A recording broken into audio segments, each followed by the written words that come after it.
अस्सलाम वालेकुम। मेरा नाम सलमान नसीम है और आज की वीडियो में हम IKFK की मिस्ट्री को सॉल्व करने की कोशिश करेंगे। बहुत से दोस्त ये कहते हैं कि आप IKFK की मिसाल रियल लाइफ से दें।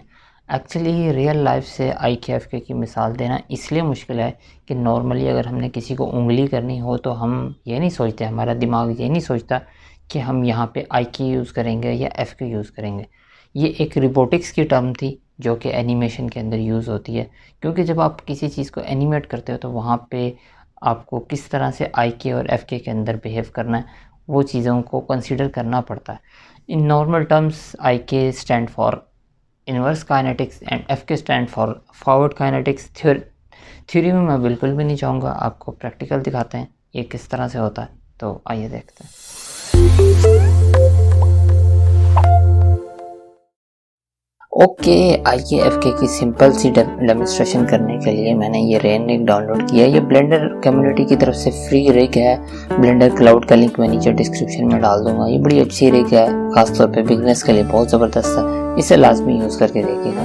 तो डाउनलोड करने के बाद हमें अलाउ एग्जीक्यूशन के ऊपर क्लिक करना पड़ता है। इसके बैकएंड पे जो स्क्रिप्ट है वो रन होता है। सामने लाइसेंस में भी नज़र आ रहा है कि ये ब्लेंडर क्लाउड की तरफ, ब्लेंडर कम्युनिटी की तरफ से प्रोवाइड की गई है। इसका नाम रेन रिग रखा था। इसका वर्जन 2.1 मैंने डाउनलोड किया। इसके हम अलाउ एग्जीक्यूशन के ऊपर क्लिक करेंगे तो हमारे सामने ये एक दुशीज़ा बनी आ जाएगी और हमारे राइट साइड के ऊपर, अगर ये नहीं आ रहा आपके पास तो आप एन दबाएंगे तो आपके पास आ जाएगा। हमारे राइट साइड के ऊपर ये रिग के कंट्रोल्स हैं जो कि नॉर्मली आपने रिगीफाई वगैरह के अंदर देखे होंगे। हम लोग चेक करने के लिए हम सबसे पहले क्या करते हैं, हम खाली FK को कर लेते हैं। हम FK को खाली पकड़ लेते हैं ताकि हमें पता चले कि FK की बोन्स कौन कौन सी हैं, दोनों बोन्स के दरमियान में डिफरेंस क्या है। अब नॉर्मली क्या है, FK की और IK की बोन्स के अंदर फ़र्क क्या होता है कि जो हमारे पास FK की बोन्स हैं वो अपने साथ जो उसकी कनेक्टेड बोन्स दूसरी वाली हैं, उसके ऊपर वाली जो बोन्स हैं वो उसको साथ ही अपने रोटेट करती हैं, अपने हिसाब से रोटेट करती हैं। फॉर एग्जांपल अगर मैं इसके हाथ को इस तरह से रोटेट करता हूँ तो इसका हाथ ये देखें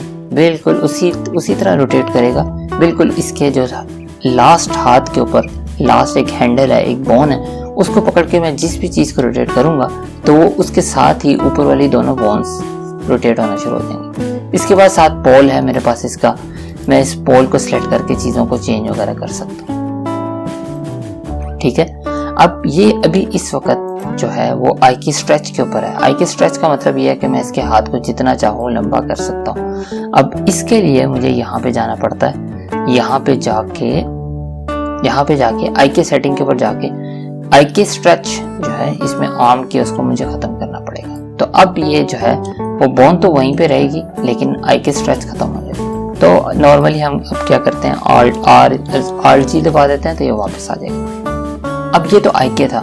हम इसके बाद FK को देखते हैं जिसको फॉरवर्ड काइनेटिक्स कहा जाता है। उसमें यह है कि जब हम फॉरवर्ड काइनेटिक्स को इनेबल करते हैं तो नॉर्मली ये वर्क नहीं करता, इस तरह से वर्क नहीं करता, क्योंकि हमें जो है उसके सबसे पहले हमें IK को बंद करना पड़ेगा। उसके स्विचेस जो होते हैं, जो भी रिग होगी, अगर आप रेगिफाई के ऊपर जा रहे हैं या फिर किसी भी रिग के ऊपर काम कर रहे हैं, जो भी रिग होगी उसमें 7 स्विचेस होंगे जिसमें IK से FK के ऊपर आपने स्विच करना होगा। तो जैसे ही मैं इसके ऊपर स्विच करूंगा, अब मैं FK के ऊपर काम कर रहा हूँ, अब मेरी बोन्स अलग अलग काम करेंगे। लाइक अगर मैंने इसको रोटेट करना है तो ये अलग से होगी। अगर मैं हाथ को पकड़ता हूँ, यहाँ से इस जगह से हाथ को पकड़ता हूँ, ये हाथ अलग से रोटेट होगा। अब जो इसकी सारी बोन्स है वो हमें मैन्युअली एडजस्ट करनी पड़ेंगी। लाइक अगर मैं इसको ये वाला पोज देना चाहता हूँ यहाँ से जाके, तो मुझे मैन्युअली जाके देना पड़ेगा वो पोज। ठीक है, जो अगली उसकी पेरेंट बोन्स हैं, जिसके साथ अगली पेरेंट हुई है, वो तो साथ रोटेट करेंगी, लेकिन हर बोन को मुझे नॉर्मली उसी तरह से काम करना पड़ेगा। इसी तरह अगर हम लेग्स की बात करें, अभी लेग्स के ऊपर IK इनेबल है, तो मैं अगर इसके ऊपर जाता हूँ तो ये अभी इस वक्त ये इस तरह से स्ट्रेच भी हो रहा है, तो मैं इसके स्ट्रेच को ऑफ कर देता हूँ, IK स्ट्रेच को ऑफ कर देता हूँ। यहाँ से जाके IK स्ट्रेच को ऑफ कर देता हूँ, तो अब ये स्ट्रेच नहीं होगा, ये इस तरह से काम करेगा। लेग्स के ऊपर नॉर्मली IK के ऊपर ही काम किया जाता है, तो हम इसके ऊपर IK इनेबल रहने देते हैं और दोनों आर्म्स के ऊपर हम FK कर देते हैं। अब क्या होगा, जब मैं इससे इस वाली बोन को इस तरह से सिलेक्ट करूंगा तो ये देखें, ये इस तरह से काम कर रही है कि आप देखें कि वो हाथ तो इस तरह से रोटेट नहीं कर रहे, जो पैर हैं वो तो अपनी जगह पे रहेंगे, लेकिन जो बाकी चीज़ें हैं वो उसके साथ साथ ही चलेंगी। इसके ऑपोजिट साइड पे अगर हमने आर्म के आई के इनेबल किए होंगे, यानी इनवर्स काइनेटिक इनेबल किया होगा, तो ये इस तरह से एक्ट करेगा। फिर जो उसके हाथ हैं उसकी पोजीशन अपनी जगह पे रहेगी, क्योंकि अब हमारे पास जो सारा कंट्रोल है वो इस बोन के ऊपर है। यहाँ से ही मैंने सारी चीज़ों को कंट्रोल करना है। तो अगर मैं इसको यहाँ रख के छोड़ दूंगा और उसके बाद इस बोन को पकड़ लेता हूँ तो ये वहीं पे ही रुका रहेगा। नॉर्मली जो हमारे पास पैर होते हैं हम उसके ऊपर आई के ही रखते हैं, क्योंकि ज़मीन के ऊपर ग्रेविटी है। जब आपने किसी भी ऐसे सीन को एनिमेट करना है जिसमें आपका कैरेक्टर ज़मीन के ऊपर चल रहा है, तो जाहिर सी बात है अब ग्रेविटी के ऊपर चल रहा है, तो फिर आपको लाजमी आई के ऊपर ही रहना पड़ता है। हैंड्स के ऊपर FK हम लोग इनेबल करते रहते हैं और अपनी अपनी रिक्वायरमेंट के हिसाब से हम पोल के ऊपर भी काम करते हैं और स्ट्रेच के ऊपर भी। स्ट्रेच के ऑप्शन कुछ रिग्स में नहीं होता, लेकिन पोल का और स्विचेस का ऑप्शन तकरीबन हर रिग के अंदर होता है, जिसके अंदर भी आप IK FK के ऊपर काम कर रहे हैं। तो फाइनली हम जाते जाते इसको थोड़ा सा यूँ डेमोन्स्ट्रेट कर लेते हैं कि मैं इसको पकड़ता हूँ, 7 दबाता हूँ, इसको R दबा के मैं इस तरह से रोटेट कर लेता हूँ, यूँ कर लेता हूँ, और उसके बाद मैं इसे G दबा के यहाँ पे ले आता हूँ, इस जगह ले आता हूँ, और 1 दबा के इसे इस तरह कर लेता हूँ, और यहाँ पे भी इसे भी 7 दबा के R दबा के रोटेट कर लेते हैं, और उसके बाद यहाँ पे इसे इस जगह पे ले आता हूँ और 1 दबा के इस जगह, और इसको यूँ एडजस्ट कर लेते हैं, यहाँ पे एडजस्ट कर लेते हैं। ठीक है, उसके बाद हम Shift A दबाएंगे। Shift A दबाते हैं, यहाँ से जाके एक सिलेंडर को ऐड करते हैं, R दबा के 90 दबा देते हैं और S दबा के स्केल कर लेते हैं, छोटा सा कर देते हैं, और उसके बाद S दबा के इस तरह से इसे यूं बड़ा कर लेते हैं। ठीक है, ये बड़ा करने के बाद हम इसे ऊपर ले जाएंगे, G दबा के इस तरह से इधर ले आएंगे। ये अभी भी बड़ा है बहुत ज़्यादा, तो हम इसको और छोटा कर लेते हैं। 3 दबा के इसको यूं थोड़ा सा एडजस्ट कर लेते हैं, इस तरह से एडजस्ट कर लेते हैं, G दबा के यहाँ तक ले आता है। ठीक है, अब ये है कि हम जब इस रिग को सिलेक्ट करेंगे तो हमें यहाँ पे फिंगर्स को इनेबल करना पड़ेगा, क्योंकि अभी हमें फिंगर्स के ऊपर भी काम करना है। तो ये अब क्योंकि मैंने ऑब्जेक्ट को लेके आया था, दोबारा ऑब्जेक्ट को लेके आया था, तो मुझे दोबारा इसे पॉज मोड में लेके जाना पड़ेगा। हम क्या करते हैं, हम इस 7 दबा के इधर जाते हैं और इस तरह से यहाँ जाके B से इन सारी फिंगर्स को सिलेक्ट कर लेते हैं, इस तरह से सिलेक्ट कर लेते हैं, और उसके बाद 3 दबा के इसे R दबा के इस तरह से इधर तक ले आता है।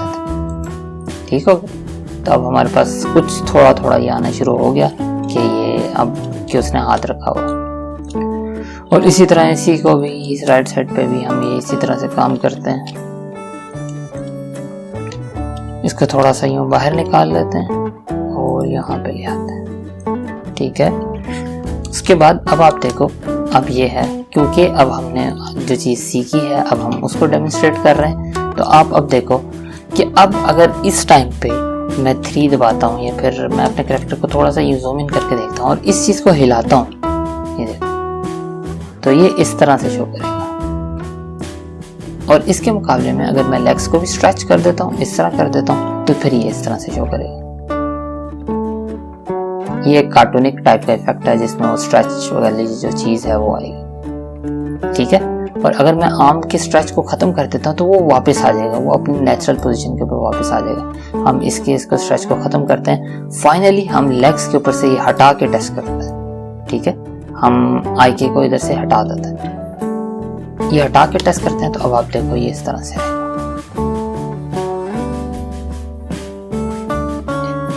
तो भाई उम्मीद है आपको IK FK समझ में आया होगा, और अगली दफ़ा आप जब किसी को उंगली करने लगोगे तो शायद आपके ज़हन में थोड़ा सा आए कि मुझे FK या फिर IK यूज़ करना चाहिए। वैसे नॉर्मली इंसान ऐसा सोचता नहीं है। तो नेक्स्ट वीडियो में मुलाकात होगी। अपना बहुत ख्याल रखिएगा। अल्लाह हाफ़िज़।